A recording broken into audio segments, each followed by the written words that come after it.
Praise the Lord. வேதத்தில் அன்னாளை குறித்து நாம் படிச்சிருப்போம். அதான் தெரியுமே, அன்னாளுக்கு குழந்தை இல்லை, அவங்க கர்த்தரிடத்தில் ஜெபம் பண்ணாங்க, கர்த்தர் அவங்களுக்கு பிள்ளை கொடுத்தார் என்று. அப்படின்னு நினைச்சு ஸ்கிப் பண்ணிடாதீங்க, கொஞ்சம் முழுமையாக கேளுங்க ப்ளீஸ். அன்னாளுடைய வாழ்க்கையை நாம் கொஞ்சம் ஆராய்ந்து பார்ப்போம். அன்னாளுக்கு குழந்தை பாக்கியம் இல்லாமல் இருந்தது. அவமானங்களும் பரியாசமும் நிறைந்த ஒரு வாழ்க்கை. 1 சாமுவேல் 1 வசனங்கள் சொல்லுது, கர்த்தர் அன்னாளுடைய கர்ப்பத்தை அடைத்திருந்தார் என்று. கர்த்தர் ஏன் அன்னாளுடைய கர்ப்பத்தை அடைக்க வேண்டும்? அதனால் கர்த்தருக்கு என்ன லாபம்? அதே போல உங்கள் வாழ்க்கையில் கர்த்தர் உங்களை இன்றைக்கு இந்த உபத்திரவத்தில் நடத்துவதால் தேவனுக்கு என்னங்க லாபம்? அவர் இரக்கமும் கிருபையும் நீடிய சாந்தமும் மகாதயையும் 1000 தலைமுறைகளுக்கு இரக்கத்தை காக்கிறவரும் அக்கிரமத்தையும் மீறுதலையும் பாவத்தையும் மன்னிக்கிறவருமாய் இருக்கிறார். அப்படிப்பட்ட தேவன் ஏன் அன்னாளுடைய கர்ப்பத்தை அடைக்க வேண்டும்? காரணம் இருக்கிறது. உங்களுடைய வாழ்க்கையிலும் கர்த்தர் அநேக காரியங்களை அடைத்து வைத்திருக்கிறதற்கு காரணம் இருக்கு அன்பானவர்களே. இஸ்ரவேல் ஜனங்க எகிப்து அடிமைத்தனத்திலிருந்து மோசையின் மூலமாய் மீட்கப்பட்டு விடுதலையாக்கப்பட்டு தேவன் ஆபிரகாமுக்கு வாக்கு பண்ணின கானான் தேசத்துக்குள் கொண்டு வந்து சேர்த்தார். மோசைக்கு பின் யோசுவா அவர்களை வழிநடத்தினார். யோசுவாவிற்கு பின்னால் இஸ்ரவேல் ஜனங்கள் தங்களை கெடுத்து கொண்டார்கள், அந்நிய தேவர்களை வழிபட ஆரம்பித்தார்கள்.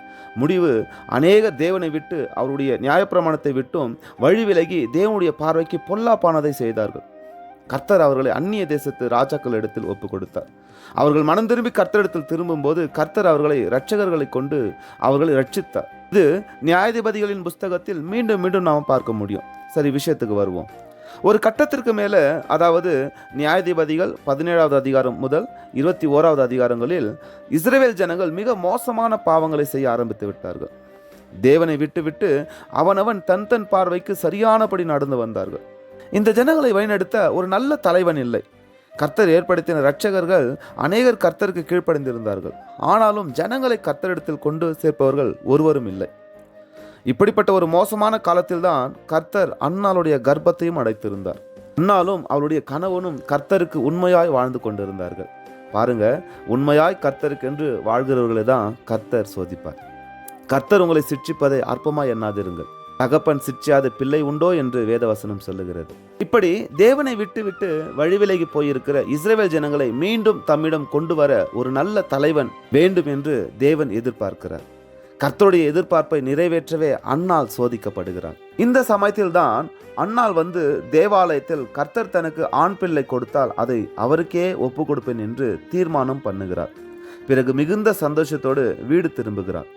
கர்த்தர் பிள்ளை கொடுக்க போகிறார் என்ற சந்தோஷம் இல்லைங்க, நான் கர்த்தருடைய எதிர்பார்ப்பை நிறைவேற்றி விட்டேன் என்கிற சந்தோஷம் தாங்க. அன்பானவர்களே, இன்றைக்கு நம்முடைய சந்தோஷம் எதை சார்ந்து இருக்கிறது? கர்த்தர் நமக்கு கொடுத்தது மேலே இருக்கா, இல்லை நான் கர்த்தருக்கு என்ன கொடுக்க போறேன், என்ன செய்ய போறேன் என்பதை சார்ந்து இருக்கிறதா? பின்பு அன்னாளுக்கு சாமுவேல் என்கிற ஆண் பிள்ளை பிறந்தான். அவன் தேவாலயத்தில் ஒப்பு கொடுக்கப்பட்டு வளர்க்கப்பட்டான். அந்த சாமுவேலோடு தேவன் இருந்தார். ராஜாக்களை அபிஷேகம் பண்ணக்கூடியவராகவும் தான் முதல் பெயர்சபா மட்டும் அநேக தீர்க்கதரிசிகள் கூட்டங்களை ஆரம்பித்து தேசத்தில் ஒரு பெரிய எழுப்புதலை கொண்டு வந்தார் சாமுவேல். அன்னாளுக்கு கர்த்தர் பிள்ளை கொடுக்க முடியாமல் தடை பண்ணலைங்க.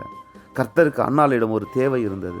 இன்றைக்கு உங்கள் வாழ்க்கையில் ஏதோ ஒரு காரியத்தை கர்த்தர் தடை பண்ணியிருக்கிறார்னா கண்டிப்பாக கர்த்தர் உங்களிடத்தில் ஏதோ ஒரு காரியத்தை எதிர்பார்க்கிறார். ஒப்பு கொடுப்பீர்களா? இப்பொழுதே தேவ சமூகத்திற்கு சென்று, ஆண்டவரே எனக்கு ஏன் இந்த சோதனைன்னு கேட்காதீங்க, ஆண்டவரே நான் என்ன செய்ய வேண்டும் என்று கேளுங்க. உங்களை முழுமையாக ஒப்பு கொடுங்க. கர்த்தர் உங்களை இந்த தேசத்திற்கு ஆசீர்வாதமாக வைப்பார். அநேக பரியாசங்களை கடந்து வந்திருப்பீங்க. அன்னாளை போல உங்களை பரியாசம் பண்ணினவர்களுக்கு எல்லாம் இருக்கலாம், ஆனால் தேவன் அவர்களிடத்தில் எதையும் எதிர்பார்க்கலங்க. ஒன்றுமில்லாத உங்களிடத்துல தான் கர்த்தர் எதிர்பார்க்கிறார். உங்களையே எதிர்பார்க்கிறார். உங்களையே தேவனுக்கு ஒப்பு கொடுங்க.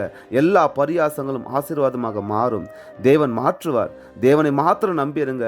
உங்களுடைய இருதயத்தை அவருடைய சமூகத்தில் ஊற்றி விடுங்க. சந்தோஷமாக எதிர்நோக்கி இருங்க. உங்கள் எதிர்பார்ப்புகளை கர்த்தர் பூர்த்தி செய்வார்.